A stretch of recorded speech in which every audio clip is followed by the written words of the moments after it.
Riley Somerville wants to know, how will you deal with our snow budget and potholes caused by snow removal trucks in the winter?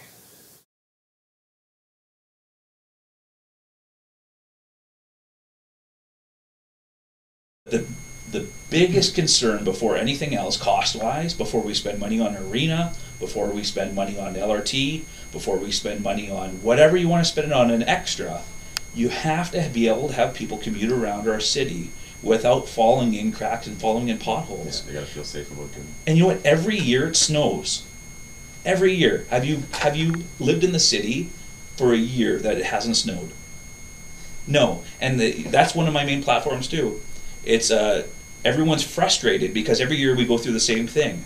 It snows, our roads aren't plowed, and especially the residential areas. Especially residential areas and businesses and everything. Everyone gets frustrated because they pull it on the road and they get stuck and they say, you know what, we should be experts. It snows here every year and it snows a lot. Everyone should be going to Edmonton and saying, how do you guys keep your roads so clean? Yeah. How do you guys fix your roads so well? How do you keep the infrastructure up so well? How come you guys have a budget that you know what it takes to take the challenges of removing snow? And it's about doing something with it. And the problem is we don't have something in place. You're always constantly guessing.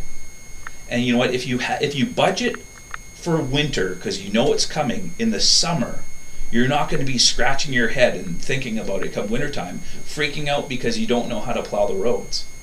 Or you haven't left enough in the budget to plow Exactly. the roads. You don't have enough in place in the summertime. We have to be fiscally responsible. David Mikado wants to know, what is your position on the downtown arena proposal? You know, if I was to write you a check for $250 million, and I said, you know what, arena is a great idea, here's the money, that's not right. That's poor use of taxpayers' money. But if I was to handle it as a business investment and invest it in the long term, as long as that building exists, say I said, you know what, you have a great hockey team. I love the hockey team. It means a lot for the community, a lot for Edmonton. You want to put in half the money? I'll put in half the money. But we're going to share the profits of it. You provide the team, I'm providing the city around it. We're going to say, you know what, we'll put in half the money. We want to see $25 million as a rate of return on that building a year in events and different things, concessions, parking, everything around it, at least $25 million back to the city or 20. We're going to have that paid back over 10, 12 years.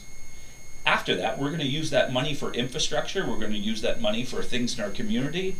We're going to be using that money for policing. We're going to be using that money as an investment in the city.